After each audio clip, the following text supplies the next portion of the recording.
The person on the other side of the line was a woman named Sally. It seems like things aren't going our way, said Zen. Finally, I found you, said Zen. You're not going anywhere, said Don. Oh yeah, I don't think you can do anything to stop me, said Zen. Don and Zen started fighting each other.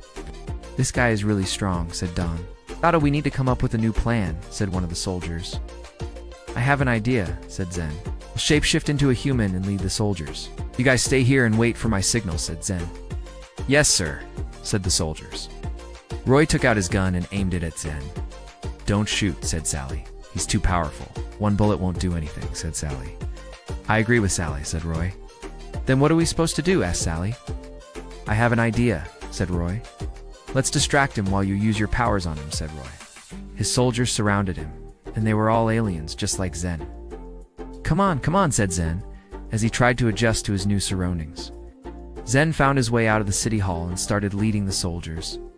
They all came from a planet called Sayre, and they had the ability to shapeshift into any living thing. However, when they shapeshift, they become blind for 60 seconds. Zen had the same ability as his soldiers, but he was also super strong. Could easily defeat Don in a fight because he didn't have any weaknesses.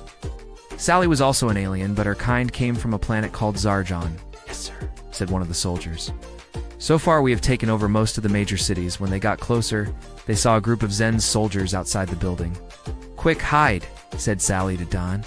Don and Sally hid behind a bush and started planning their next move. And we have the humans exactly where we want them, replied the soldier. Good, keep me updated, said Zen. She had the ability to read people's minds, but her weakness was she had these nosebleeds and would pass out. She used her mind-reading ability for more than 30 minutes. The two adversaries clashed in a fierce battle of wits and strength, with the fate of the city hanging in the balance. What is it? Asked Sally. I want you to distract the soldiers while I go inside and disable their communication system. That way they whoa and be able to call for backup. And we can take them down one by one, said Roy. That's a great idea, Roy, but how are we supposed to distract them? Asked Sally. Don, I need you to use your super strength to flip over that car and put it on top of the soldiers. It'll buy us some time, said Roy. Sure thing, said Don. As soon as Don finished flipping the car over, the soldiers started to panic. Hello, said Sally as she answered the phone. We have a situation, said the man on the other side of the line. All right, tell me what's going on, replied Sally.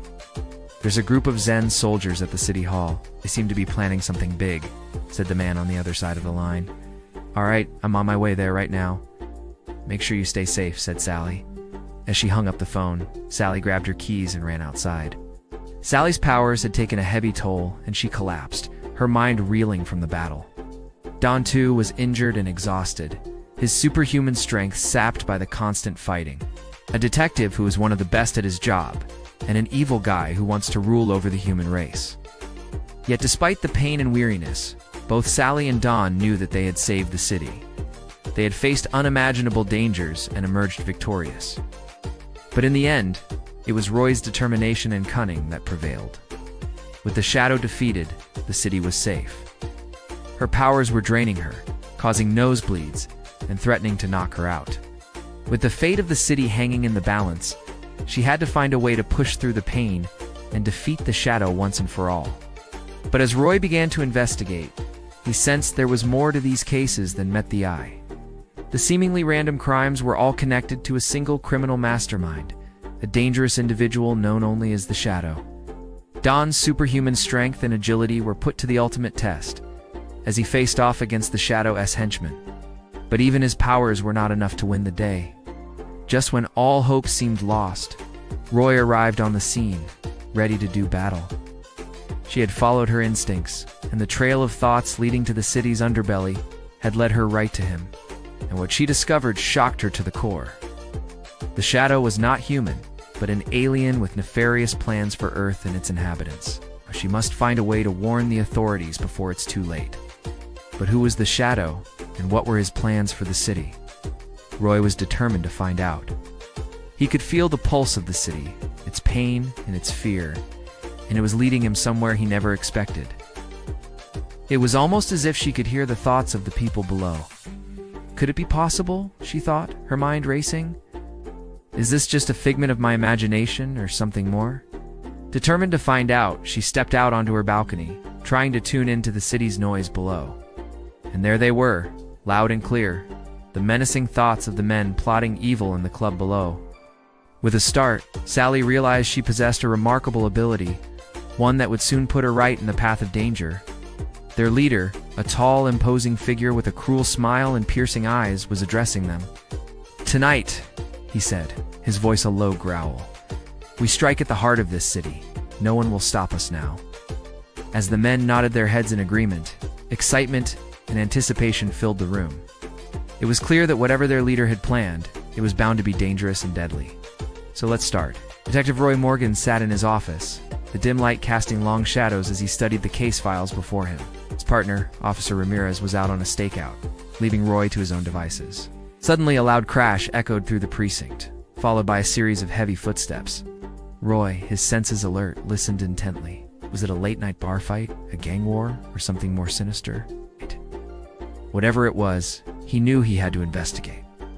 Grabbing his coat, he headed for the door, determined to uncover the source of the commotion. It was a dark and stormy night in the city of New Alexandria. Meanwhile, deep in the city's underbelly, a group of men clad in black leather jackets and sporting menacing tattoos were gathered around a table in a dimly lit underground club. At that moment, in a quiet apartment above the city's bustling streets, Saly Balearis awoke from a deep sleep.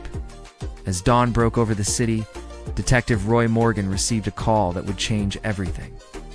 Meanwhile, in a hidden corner of the city, Don Ataraxer awoke from his slumber.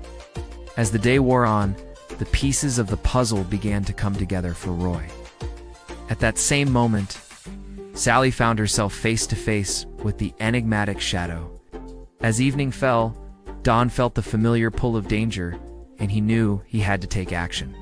In a tense confrontation, Saly confronted the shadow, her mind-reading abilities allowing her to see through his every move. Meanwhile, Roy was hot on the shadow's trail.